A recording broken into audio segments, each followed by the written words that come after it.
Hello, everyone. So I wanted to give an update on this particular deck. So I did take it to a recent Friday Night Magic old school event. Uh, Only four players ended up showing, me included. So we just did a quick 4 round robin tournament. So everybody played each other. So that's 3 matches. Um, I was a little late to it, so I didn't have time to set up any camera. So I'll just let you know how it did. But using this exact deck, I ended up going 2-1 and good for second place out of the 4 players. And the person who got first place, I beat them 1 out of the 2 games. So I was 1-2 against that player. If I had so he won the first game, I won the second. If I would have won that third game, I would have been 3-0, and I would have been the winner. So I think that's pretty good, especially when you consider that my opponents did not have any budget restraints. So my opponents played cards like Jusam Jin, Library of Alexandria, um, Ancestral Recall, Time Walk, the usual stuff, right? So all that was played against me, and I definitely felt that discrepancy in terms of price ranges of what you can get for a lot of money as opposed to $100 deck. But nonetheless, I still did 2-1. I got second place. So I still think so I think that proves this deck as is definitely plenty good enough for you to go into get into old school magic and do decently well, right? Maybe top 4, top 8. If you're lucky enough, maybe win it. Like I said, I was close to. I could have, if I had drawn the right things or my opponent had drawn the wrong things, I could have actually won, right? So plus 3 matches is nothing to sneeze at because a lot of tournaments that I've seen are just a few rounds. So the Vanguard event that I went to recently, that was attended by more people, like almost 20 people. And that was only 4 rounds, right? So that was just 1 round less than this one. So 3 to 4 rounds in general is a pretty decent the standard of what you'll get when you show up to a local tournament. So this was 3 games. I did once I was 2-1, good for second place. Just using $100 deck. So I think that was pretty good. All right, so I'm gonna go review the deck and let you guys just give you more information about the tournament that I used, that the tournament that I had, mini tournament, and just how the deck fared. Okay, so I didn't take a deck picture, so I'm just using the video image from my from this exact video actually, right, or from the first half of the video. All right. So this is just the standard green white Erhnamgeddon deck. So this is at $100, exactly $100. The particular version that you see here, of course, is not, because the $100 was with gold bordered Birds of Paradise, time shifted Spitting Slugs, stuff like that, right? So, but if you made those changes, the deck as you're seeing it here, you can purchase this for $100 on Card Kingdom. All right. So yeah, the deck did well. It did what it was designed to do. A lot of fast creature, a lot of ramp, fast creatures, a lot of removal between the 4 swords for disenchants. Yeah, that balance came in handy every now and then. And yeah, it did well. So I would say the main issue. I had opponents played. I saw Mahamori Jins and especially saw Jusam Jins, right? So those are big creatures. They're bigger than anything I have. So I was very routinely doing a 2-for-1. So I had to block with like this and that to just kill one creature. And even if I had done that, I still would have done it, right? So still wouldn't have been enough between a Pixies and a Spitting Slug. That's still not enough to kill a Jusam, right? So I definitely felt, that power discrepancy. Even if I had an Erhnam, I still had to chump it with something in addition, right? If I wanted to get rid of the Jusam, if I didn't have a swords and so forth, right? So that Modi was even worse because it's 5/6 and it's flying, right? So I didn't even I could only chump block it, right? So those are cards, kind of the cards that I saw get played against me. So if I so I was definitely hopeful for a sword, stuff like that. So the cards that underperform are Spinning Slug and Juggernaut. So the Juggernaut is a fine card, but it's very easy to destroy, right? So I saw, lightning bolts it got bolted all day long, got disenchanted all day long, plus of course swords, right? So it's very fragile creature. And the Spitting Slugs is not, it's heftier. It's a 2/4 creature, so it lasts around more. But it's just, it's meh. Like it's decent, but it's, like in general, it was so. I was getting some good attacks with it. I remember in at least one game, but that was not because the Spinning Slug is so great. It's just I just got rid of all the playing, all the creatures, right? So, and I just happened to have a Spinning Slug in play. If it was a Pixies, I would have won the game from the Pixies as well, right? So, it's a fine creature, right? But there's the reason why it doesn't get played that much. It's one of the best 3 casting cost spells for green, but it still doesn't get played much. That just means it's green is weak at 3 casting costs. Green is great at 1, like you're seeing, great at 2 arm Pixies, great at 4. When you compare 3, what you get at 3 casting cost to that is very weak, right? So those two, that's the reason those 2 cards were underperformed. But you already knew you were signing up for that when you play these 2 cards, right? That's just the best that you can get, at least that I could get within keeping within that $100 budget. Okay. But there is fine, right? So like I said, Spinning Slug, I ended up like winning 1 game because of it. And when my opponent had the Jusam, I was praying to get a Juggernaut, just so I could cast it, and then when he attacked, I could block it, and then evenly trade, right? So it's not like like don't play them, right? But those 2 will be the 2 slots I would immediately try to improve upon. In fact, that's what I'm going to discuss next. Like so this deck as a $100 deck, how can you make it better? Let's say you wanted to go a little bit more over budget. Let's say you wanted to invest $200 or maybe $300, right? In old school, 200, 300 is still budget, right? So you're not good, you're still in budget, in the budget zone, right? But that's a lot less budget than $100, of course. All right, but still talking about this particular deck, Navinero's this was great, right? I guess those Jusams, those Modis, because I had no other way. Usually I had no other, unless I got a swords. I had to 2-for-1, maybe even 3-for-1, or the Modi, like it could just fly with impunity. I could just chump block it at most, right? So this ended up being a great card because I would bait my opponent by, or just do my game plan early ramp. If I had one of the fatties, maybe I would hold it in hand. If I had this, knowing that my opponent was very likely to play a fatty of their own, which is bigger than mine's. So after they cast it, boom, I dropped this.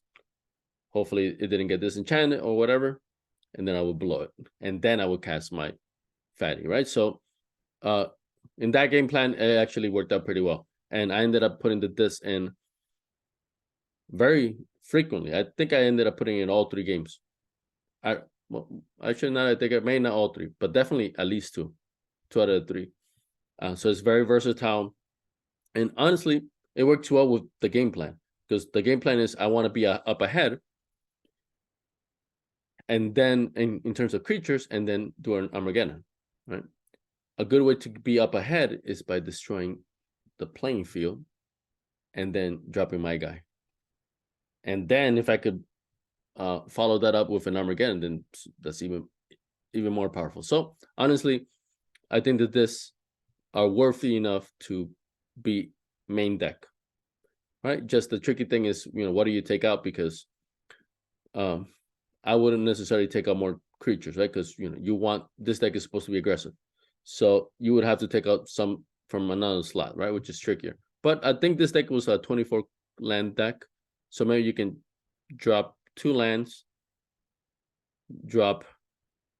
may put the balance into the sideboard, maybe, but balance is very strong. Or may just drop 1 or 2 creatures, but, and maybe you don't need all 3, right? Maybe just 1 or 2 in the main, and 1 or 2 in the sideboard.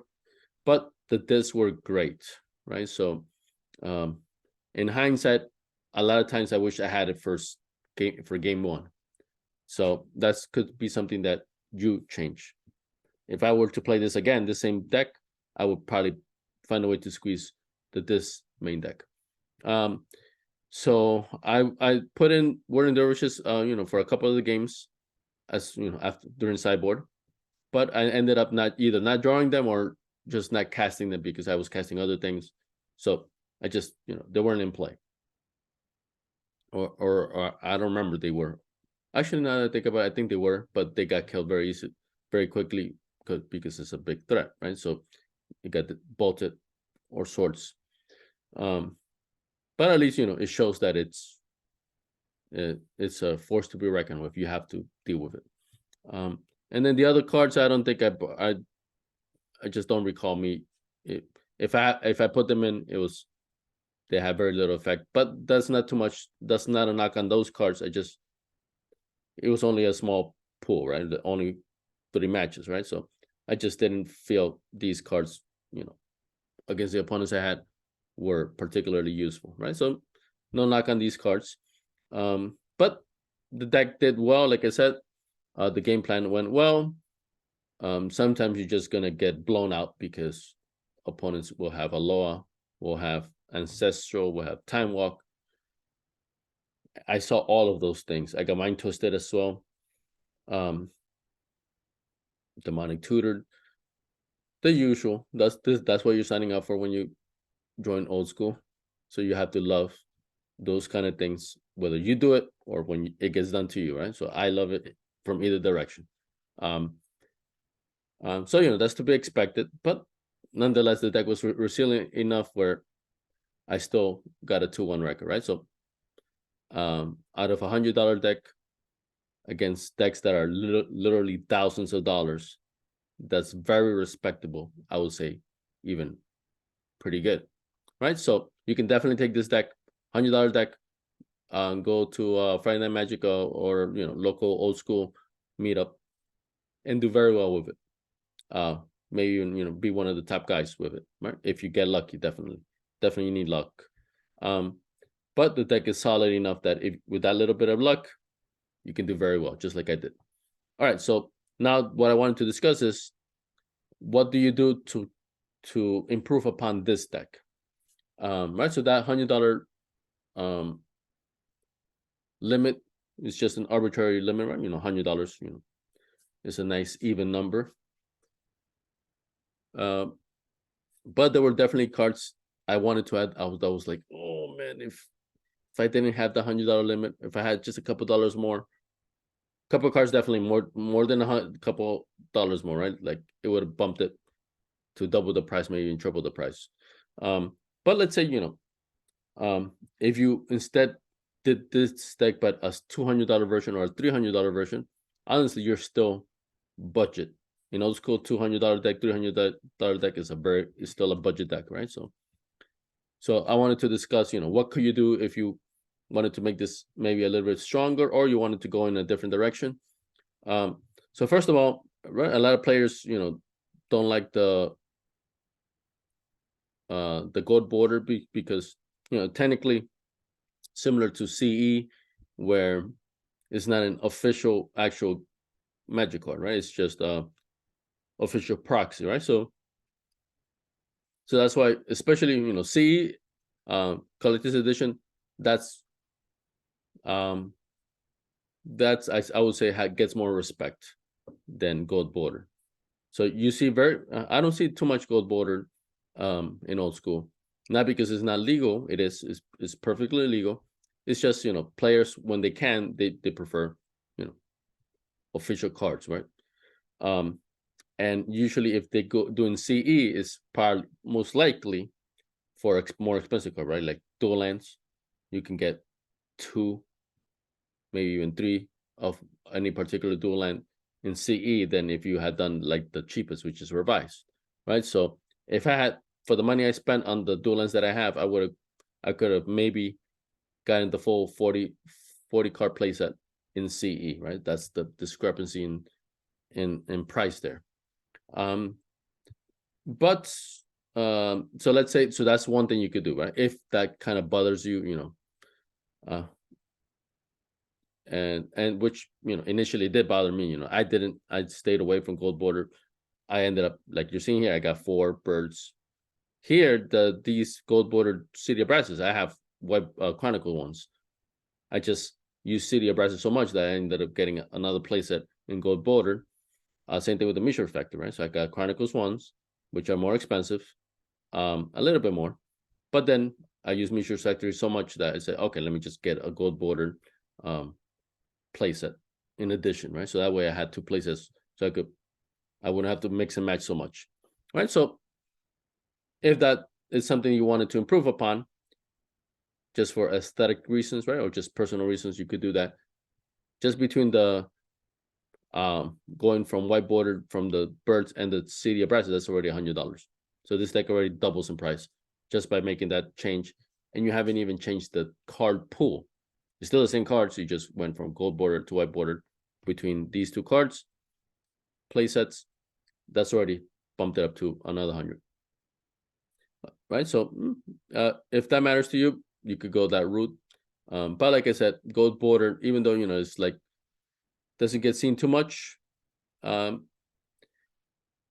is not because it's not legal or anything. It's perfectly legal. So and I'm seeing it a bit more often these days, right? So don't be shy, don't shy away from them like I did. That was one of the things that I mentioned in the previous video about some of the things I wish I had either known or just not been afraid to do, which is buying more gold border. If you think about it, buying the more gold border cards you buy, the more cards you can buy, right? So, and they're basically the same as C, right? Just an official proxy.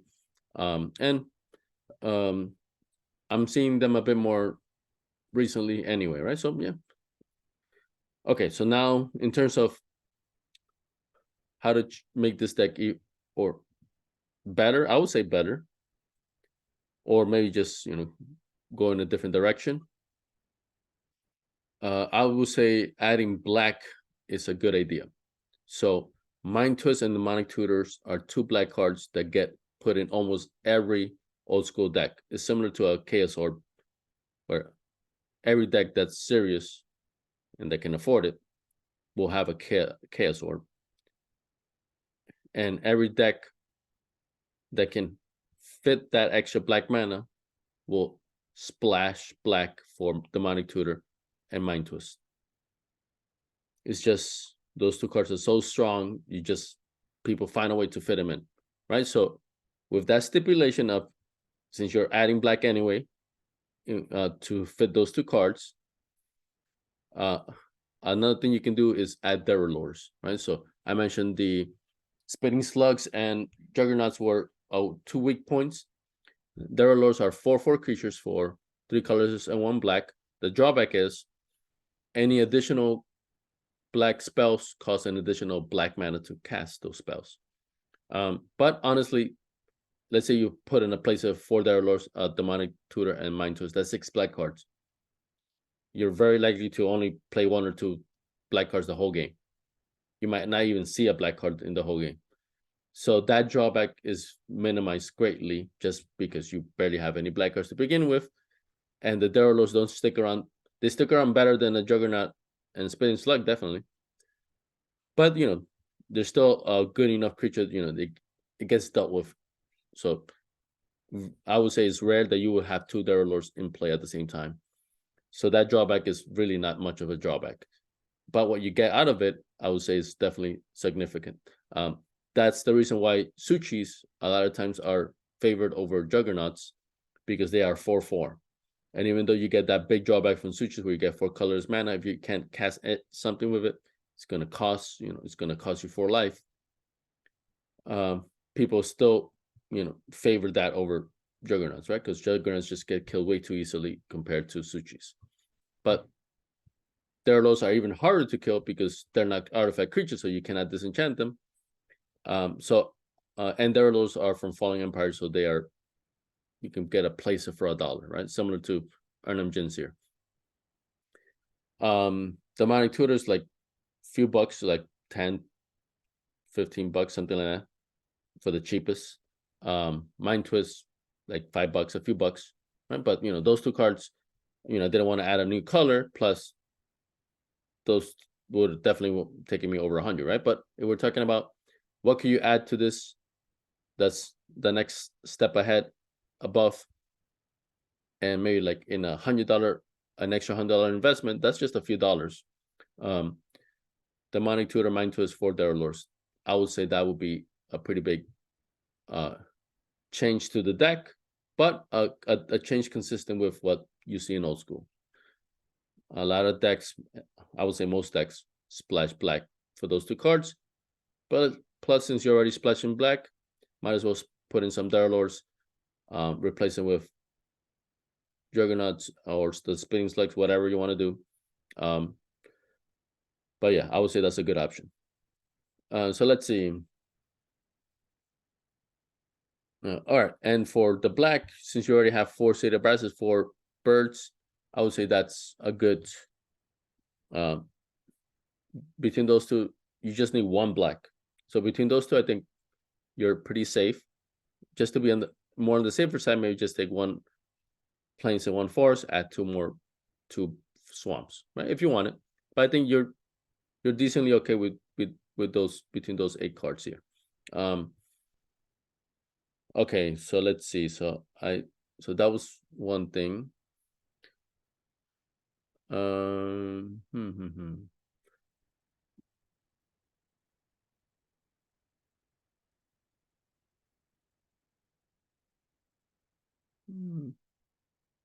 yeah. Pendle Havens. So if you want to make the deck, although if you're adding black, I would not take away the birds. Definitely not. But if you still want to keep it green, or you want to add more ramp, you could do 4 land or else, definitely, in addition to the birds. And then Pendle Havens become more worth it, right? So but they would have taken me over the $100 limit. They're like $5 each, from Time Shifted. But if you have a place at a land or else, 1 or 2 would have been nice. In fact, I wanted to add them, but since I was already at the $100 cap, I didn't. But if you have more land or else, you could add them as well. It might even, just with 2, it might still be worth it because they're basically forests. And if you have 1 land or else and 1 Pendle Haven, that makes a big difference. So it might, even with just the 2 here, it might still make sense if you're going over the $100 limit. Another land that I definitely wanted to wish I had in the deck, but it would have taken me over budget, was a Strip Mine. I thought Strip Mines were just a couple dollars. They're like $10 each, right? They're restricted, so you can only put 1 in the deck. Currently, I think maybe I bought them cheaper, but when I went looking for them recently, after this, thinking, hey, how much would it have been if I added a Strip Mine? It's actually a bit expensive, right? So, but like I said, I was seeing Law played against me a lot, and man, I wish I had that Strip Mine. Of course, I would have Armageddon anyway, right? But the Armageddon, you have to be careful because you usually want to set yourself up. So you have to finesse it more, right? But the Strip Mine is great because it's a direct counter to the law, right? Or any particular land that's giving you issues. Mace of If, right? So I didn't see any Mace of If against me, but I could have, right? And so so that's a card that's a bit more expensive, but I would definitely add. That one strip mine is similar to the Chaos Orb thing where every deck has it, right? So a couple dollars more, but definitely add that there. I would add it there. And then another card that I wanted to add, but I couldn't, is definitely a like not cheap. Land tax. So this deck very routinely gets also comboed off with land tax, right? So because land tax, if an opponent has more lands than you, even one more land than you, you get to search for 3 basic lands, put into your hand. So then the good thing is that if you already have creatures to ramp you and to produce mana for you, you don't have that incentive to need to play a land. Your opponent will, or like it's more likely to. So they are more likely to play that one land, after your Armageddon, and then boom, your land tax, right? But land taxes are expensive. They're $15 to $20 each, even the gold border, which I'm not sure if I saw the gold border now that I think about it. I'm pretty sure I did though, but either way, they're expensive, right? So that 2 or 3 would have been, $20, $40, $50, $60 more, right? So, but if you are going to bump this up to that next step, land taxes are definitely a good way to make this deck more stronger, and for you to bounce back from the Armageddon more, right? Which that's what you want to do, right? You want to ramp, you want to be aggressive, you want Armageddon, so that your opponent, both you and your opponent, have to start, from the ground up, but you will usually be up ahead because you have land ramp, hopefully. And even if you don't, that land tax, even just activated one time, is huge. It thins out your deck. Plus, you don't necessarily have to play a land, right? You just hold off and then do another activation. So it's great. In addition to that, another card then you could also add on top of this. If you notice, there's no draw here, right? Of course, I guess you could add a Gem Day Tome, I guess. But this deck doesn't. I don't see that being added too much. A better option, or at least actually, yeah, if you put the land tax as well, is Sylvan Library. So, and actually, this is giving me motivation. That might be the next deck that I make. This deck, but the next level up. But yeah, Sylvan Library goes great with land tax. They pair awesome together. Plus, they ramp up. In terms of ramp, they're you playing your decks, your cards in a certain order. Land tax is 1 mana. Sylvan Library is 2. It's just it's just very easy. So Sylvan Library, you look at the top 3 cards, you put them back in any order, and you take, and of course, then you during your upkeep, and then you draw during your draw. You can also choose to draw any of those other 2 cards for life, to pay for 4 life each of those 2 cards, right? So it costs a lot of life, but it is one way green and white can get card draw, right? Because those 2 cards are not known for card draw. But if you coincide that with land tax, it's great, because for the land tax, what you do is, first you do this, you do the land tax. You get the 3 lands, put into your hand, and then you shuffle your library. Then you look at the top 3 cards, and then you choose the best out of those 3, which is basically a brainstorm. The next turn, excuse me, if your opponent is still 1 land above you, at least 1 land above you,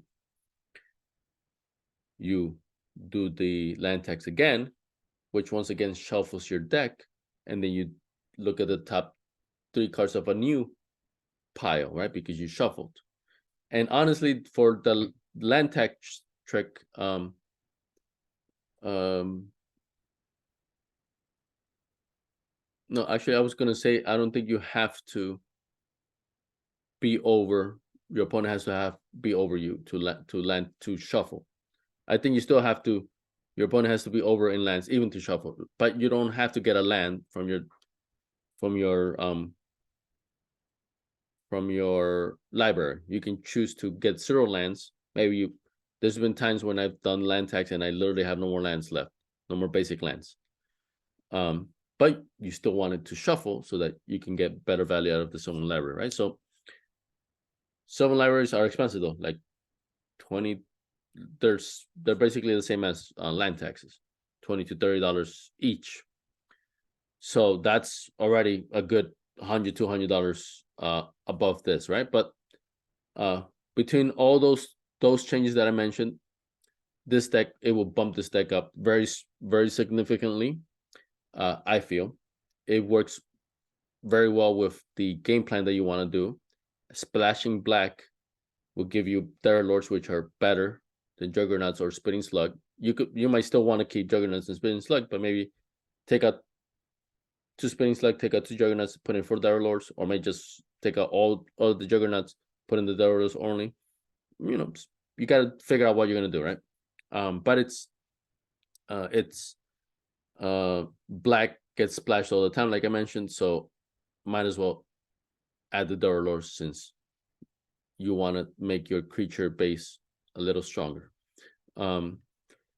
And yeah, between the land tax, the zone library, strip mine, just all those things are just things that play along to this deck well, and just our old school staple. Strip mines is an old school staple. Every deck has it. I didn't have it in this particular one because I was already kneecapped to fit within $100. But I think that could be a good next video that I make after this one. The version 2.0. Like, what if I turn my budget instead of 100, maybe it's 200 or maybe even 300. But I think within 200, just taking it from 100 to 100 is enough to do a good chunk of what I said. So, so we'll see how much it is, but honestly, a $300 old school deck is still very much considered budget. So I think that could be a good follow-up video to this. But what you saw here, just as it is good enough, definitely, to go into your local, Friday Night Magic or local play group and do pretty well with it. Definitely get wins in. And if there's a little impromptu tournament, you should have no reservations in being able to join and expect to do well and to be competitive. You definitely will be competitive. You got to get lucky, but honestly, you got to get lucky in Magic, anyway, right? So maybe a little extra luck is needed, but with that little extra luck, you can definitely do well, right? So I'm happy with the way the deck did as is, as $100 deck. I will do a follow-up video with a few changes with the price budget increase slightly, and then give you guys the result for that one, right? But other than that, thank you for watching.